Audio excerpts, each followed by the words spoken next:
All right, bows and bow ties. Look, it's a little late. All right, let me show you my thumbnail real quick. So, since I just went right on into it, Black YouTube beef. So, look, Black YouTube is getting out of control. All right, the beefing and everything is out of control. So, earlier today, let me go see. What was I? What did I?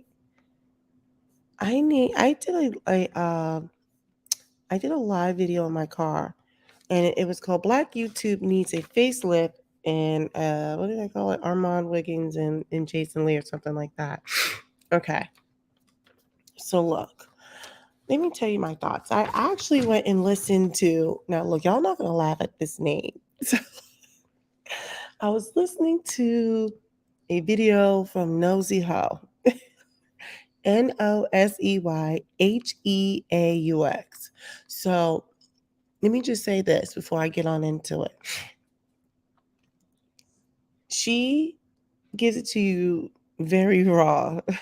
It's it's a lot to take in. Okay, so I can't really listen to her all the time, but she does make good points on certain things. Are points that I have made in the past on different talking points, but she says it a lot more differently than the way I would say it. So she's out there, but you got to take her in spurts, okay? But she has a channel, she has a space, people love her. I'm not mad at her. So the panel with she had on a panel, and it was Sherelle from Sherelle's World and her husband. Now I listened to this earlier in the day. I haven't had a chance to respond until now. This goes back to what I was saying. So today I said that, Black YouTube needs a facelift, and in a previous video I was just talking about how it's just a doxing and humiliation culture, and we just want to tear each other down and all sort of stuff. So what happened was Sherelle and Perry were on her channel today. And what was interesting was she was saying some stuff that basically I had alluded to. She was dropping knowledge. Both of them were dropping knowledge, and they were talking about there's a way that you can still conduct yourself on this app, right? She was basically saying that she had been through some things before. I mean, I followed her channel for a while. I've only started doing my own type of thing on YouTube a little over a year ago. But I was listening to her and some other channels before, and she's been through a lot. And what she was saying is there's a way that you handle yourself. And she was basically dropping knowledge to people. I have a point to this. I want you to listen. She talked about how, like, sometimes you do get really angry. But, she said that when she was engaging in certain types of things, and I'm paraphrasing, let me put my banner up because I don't want to mischaracterize what she was saying. But she was basically talking about how when she was engaging people in a certain kind of way, that what happened was she lost out on opportunities. And I'm not saying this should all be about the dollar, but basically, she was saying, like, when you're engaging people who are attacking you or whatever it is, if you feel like you're wronged and you go off and stuff like that, what happens is people band together. They try to get your channel taken down. That is what happened to Nosy Hall. I do remember she had a channel that was taken down. Um, I'm not going to get into the reasons why, but she basically was actually trying to mentor people. And what she was saying was, I understand that Armand Wiggins was angry at this Jason Lee guy. I have not listened to anything that the Armand guy has said. But what she was saying was, you just now invited a whole bunch of people into your beef with this guy. And she was talking about basically whacked out fans who will continue to egg on stuff, right? Now, they were basically alluding to the fact that, or they said something along the lines of, like, when you have people in your chat, like, it's easy for them, like, there's no skin in the game for them, right? So they can egg on these beefs. So the people who are beefing with each other, who have any sort of issue with each other, they're going back and forth. And whoever's basically the most powerful one, they ban with other people, whatever, to get your channel taken down or shadow banned, or just so many things. Like, they can try to take down your website. I think Nosy Ho said people try to take down our website. And I was just kind of like, this is the kind of stuff I was talking about. That's why I put that in my videos. I said, this is why there's so what YouTube will say if you're a new YouTuber is that you should be out there trying to collaborate. And I like to talk about things that's in relation to the Black community, Black women, etc. Right? But when I'm looking at Black YouTube content creators, especially those who tend to have any sort of panel or whatever, there's nothing about that that is exciting to me as far as wanting to collaborate with people. Even some of the ones who are probably some of the more calm, relatable ones. Because see, like I said, what happens is you have a good relationship with people today and then things change. And that's not to say that I'll always have this point of view, but when I see the way Black YouTube content creators treat each other, treat each other's channels, I'm like, there's so much out there for people to eat on. Granted, I don't eat off of YouTube. I'm too small of a channel. But when I watch how these content creators continuously band together and they come after each other, so I understand where she's going. Oh, thank you very much. Discovered your channel. You were speaking some real truth. I appreciate that. So like I said, as a brand new, I still consider myself a new YouTuber. I'm like, I hate what I'm seeing. So if anybody is new, listen to me because I still have some other talking points.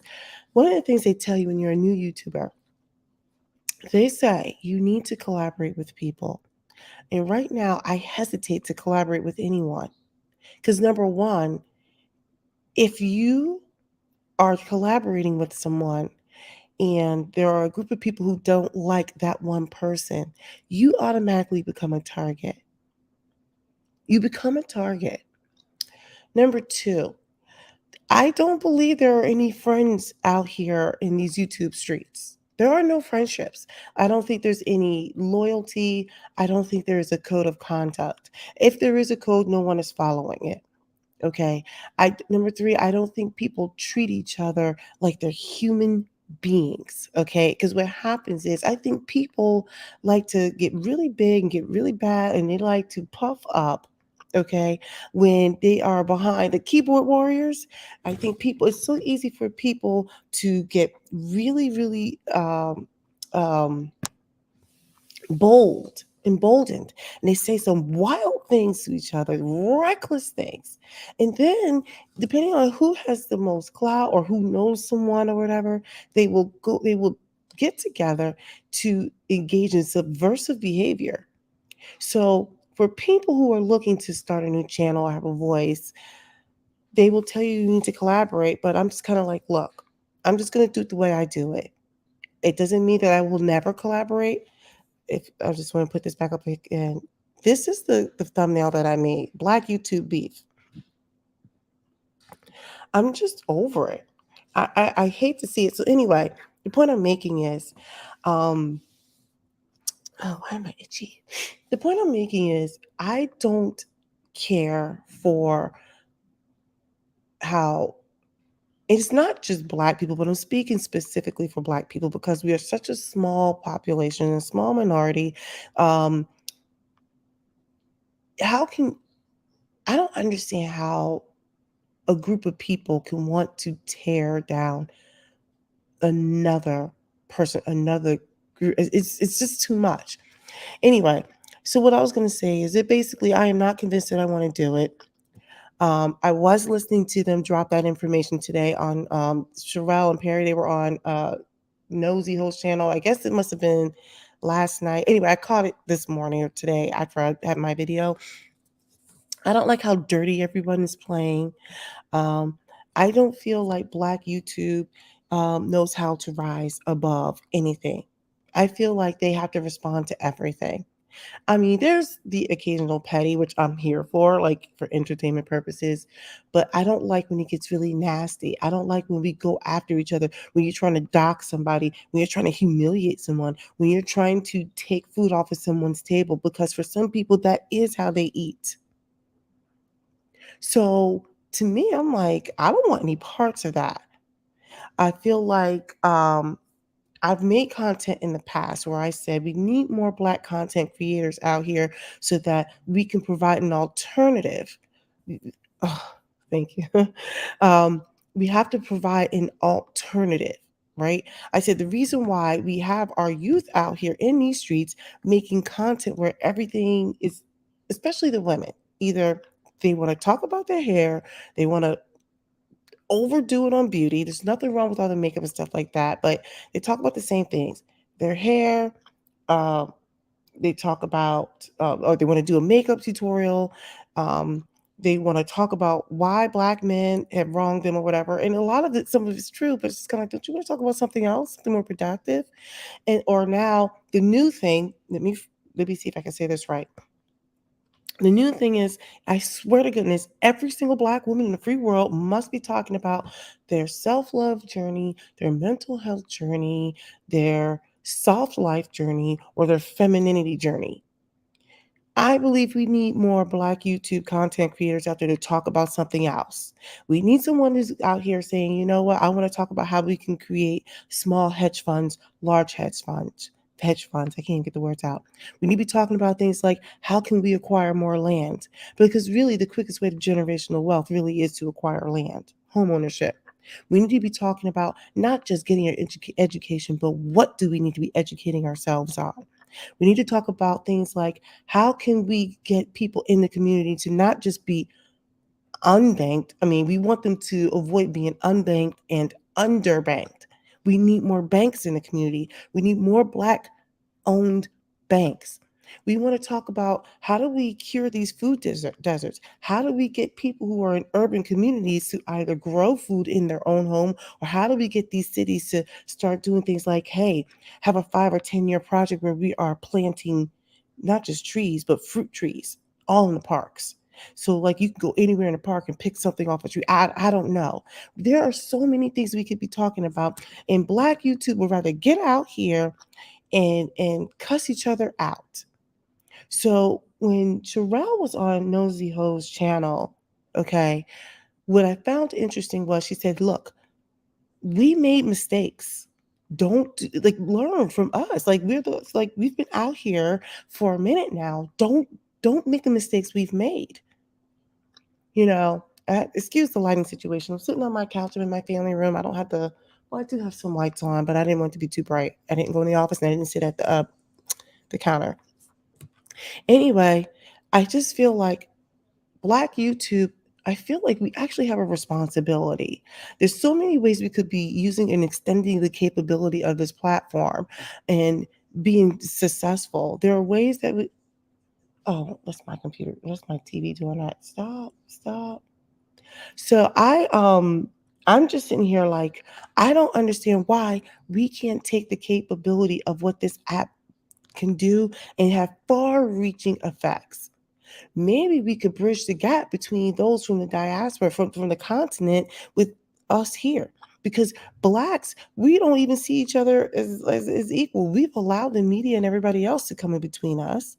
So we don't have a really good relationship there. We don't. We sit here, we pick at each other. I know I've said some most shady things because I felt it at the time. Because I'm human. Anyway, I feel like for me, it doesn't mean I don't ever comment on celebrity gossip, but half the time I feel like I live under a rock. Like up until today, I've never heard of this Armand Wiggins guy who apparently is this huge personality and has a YouTube channel and apparently is like the next it thing. I don't know what his channel is about. I don't know what he reports on. I'm just hearing the things that were said, and I'm like, okay, so clearly either I am living in a bubble or I'm just too like I don't have enough cycles to get to dedicate to it. It is 10:44 p.m. and I'm like, okay, I've got time now. My kids don't have school tomorrow, so I'm sitting here spending time with my kid because she needed me in this moment. I just finished fussing at my other kids. Get off those devices. Like I'm too busy living my life. My husband is sleeping early because he's like, I got a booster shot again. And I'm like, so now he's got to be in bed. So I'm basically like looking at my diva cat, like, yo, it's just you and me, cat, literally, cat. I don't have the cycles to sit there and argue with a bunch of dinglings on this app. I just don't. So Like, I responded to someone misrepresenting my information about a week ago, whatever. I responded this past weekend, but I guess they posted about a week ago. I don't know if they saw it. I don't even care because I really don't even want to beef with the chick. I just want to say, hey, look, if you're going to use my stuff, just use it correctly. Okay, let's not engage in straw man arguments and let's not have unproductive arguments. Anyway, getting back to my point. Um, I don't think it's beneficial for me to go too hard or to um, primarily discuss celebrity gossip. Number one, I would probably fail at it because I don't think I would keep up with it timely. Number two, I swear I think I have ADD, so my care factor just isn't that high. I think well, for example, I think about with celebrities like how people go so hard for Beyonce. And I'm like, she is just a regular person. It baffles my mind that people would hold her on a pedestal and idolize her. I'm like, she does not care for you. I feel like Beyonce has pulled the Jedi mind trick on the Black community and the LGBTQ community. I think they go so hard for her. I'm like, while many of you are sitting there suffering, she's taking your money and she's living high on the hog. And you guys are giving it to her. And then people say, well, you don't know what she's doing behind closed doors. I'm like, but you don't know what she's doing behind closed doors. And I'm like, you know what? Why does everything she do or does have to be behind closed doors? Because she's publicly taking your money. But what has she done for you? Is she creating schools and banks and medical facilities in the community? Maybe she is. And maybe if she used her voice to say, hey, this is what I'm trying to do, maybe she can get some grassroots movement because she has such a pull and such an influence. But this is the kind of thing that drives me crazy. So for me, I'm like, I don't know if I really care that much about celebrity gossip. I don't care. They're not checking for me. They're not doing things like, let me make sure that this community looks like this. You know what? Why don't I just pay for all the school lunches for the whole year for the kids? Or I don't know. I just made it up off the top of my head or whatever it is. Like these celebrities, once they get to a certain level, they are out of touch. So I don't like giving them that many of my cycles because they're not in my world. They don't have my normal problems. I mean, they have human problems as far as maybe health or whatever, but they still have access to the best facilities, the best doctors, the best everything. That's not a knock. It just is. So when everyone is going crazy over these celebrities, I'm like, why are you going that hard for these celebrities? The crazy barbs that are out there. Who else? I don't know. I don't know what Cardi B's fans are called. I'm like, I think all of these people who idolize these celebrities are crazy. So for me, I don't have the cycles to dedicate to it. So I don't really keep up with all the celebrity gossip. I catch it when I catch it. Sometimes I'm caught up, sometimes I'm not. So what was I gonna say? This other thing I've noticed that oh yeah, people who are in these chat rooms. So this is the thing. I did write a couple notes down. So this is the thing. I don't typically like when you're watching these shows sometimes when I do catch them on the replay. I mean, I try to keep up a little bit. You know, there's some people who will try to get everything fired up. I think they're like a plant or something.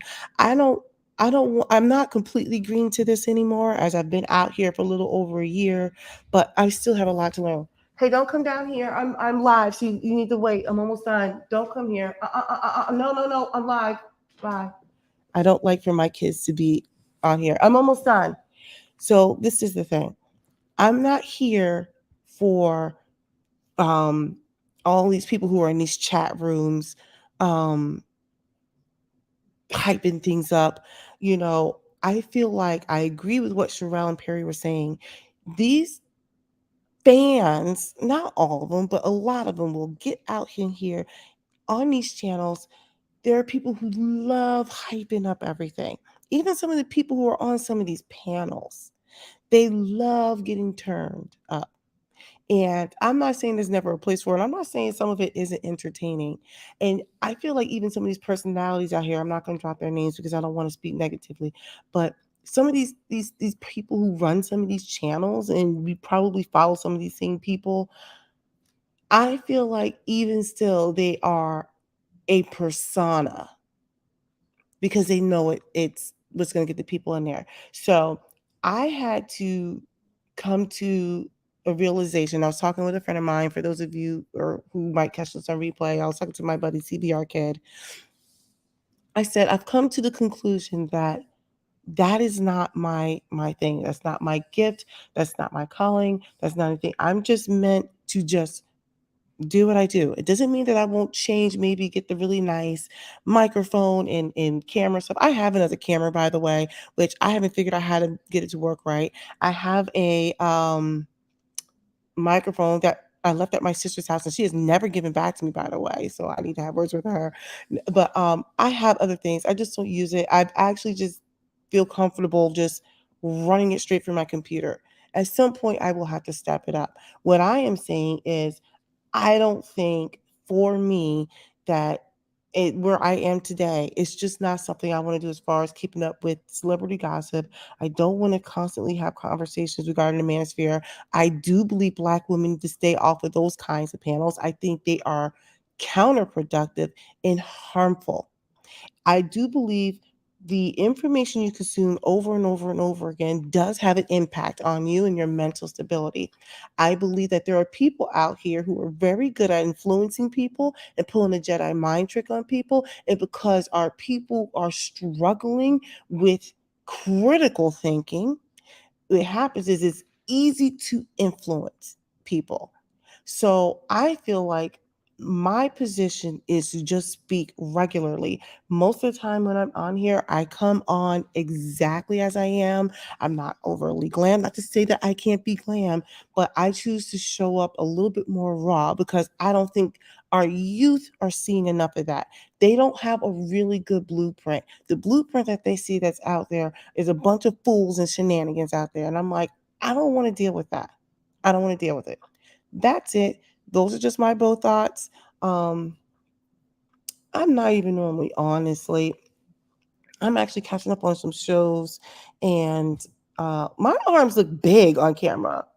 Yo, look at this. Can you see this? Anyway, I digress. So I'm just not here for that. I'm not here for it. I don't want to deal with it. So when I see people, like I look at the way people talk to each other, and just to make it clear, I have a treacherous mouth. But as I've gotten older, I realize I don't have to use it as a weapon. I can. I can get down with the best of them. But the difference is I actually don't feel good using my tongue that way. I'll say this and then I'll get off. I look at it's funny because I used to watch all the different franchises of the Real Housewives, and I've just backed away from so many of them. And I still watch Potomac. There's a few of them that I still watch. I watch Potomac, and a lot of people love when sorry, Candace shades people. I don't think that's a shade at all. I think that's a dragging. And people like to say she's the shade assassin. And to me, I'm like, why are we lauding and applauding that behavior? Because there's a difference between a light shade or a little bit of read, but to the way she tries to take down people. And what happens is our culture is so used to it's like we're seeking validation. It's like the culture needs so much. Like we have to pull somebody down. We have to extinguish somebody's fire just to keep ours lit, right? It's like we want to humble people in order to elevate ourselves. So when we see her get someone together, I'm just kind of like, how big of you? Do you feel good now? You just tore down another human. So for me, like I try not to even curse on my channel because I'm like, and I do a horrible job in my real life, by the way. I just want to make this clear. I'm full on hypocrite. But I don't really take pleasure in just really ripping somebody apart. The older I've gotten, I don't. Now, I'm not saying I always take the high road if you keep trying me because there's a couple people I'm just kind of like, yeah, I'm not gonna get into that for another day. But I think about how, as a culture, what we have turned into. We relish humbling people, tear down people. Yeah, you told her you did that. And I'm like, you are silly. You're a silly person. Now, as a human, trust me, if you catch me on the right day, yeah, I probably give Candace a run for her money. Yeah, now I'm not coming for Candace. I mean, like, she's a beautiful woman, but there's some ugliness on the inside. There's something that she hasn't dealt with, and it's showing. It's showing. It is a shame too because she's so, like, I love seeing pretty women, very beautiful women. She's so pretty, but it's almost ugly because of what comes out of her mouth and the amount that she covers up and with she has to do so much makeup and everything. And actually, without that, she's very pretty, beautiful woman, but she's so ugly in every aspect. It's a turn off. Anyway, I said what I said. I usually don't even like to come at people like that. That was a kind of like a sidebar. It was completely like, well, girl, get back to where you were coming from. Let me wrap this up. Sherelle and Perry were trying to drop knowledge by saying we don't have to do what we're doing. You don't have to do that. When you engage in this kind of behavior, it can totally hurt you in the long run. You can miss out on opportunities. People will target you. They'll try to take your channel. They'll, whatever it is, they'll band together, they'll blackball you, whatever it is. I believe it. But not only that, I believe that we shouldn't even have to engage like that. We should have some sort of code of conduct. It's like we have no standards. We have nothing. The whole thing is just whatever. All right. So it's late. I need to sneeze. My son is trying to get, I don't know why he's trying to get down here. I'm like, look, y'all should be in bed. It is 10:57. See, nobody listens to me. My kids, well, my twins are in bed, but my other two, yeah, I need to lean on those jokers. They just seem to be thinking like, I'm like, boy, I got a 17-year-old, so he's probably like, "Are you serious?" But all right, I'm out. Have a good night.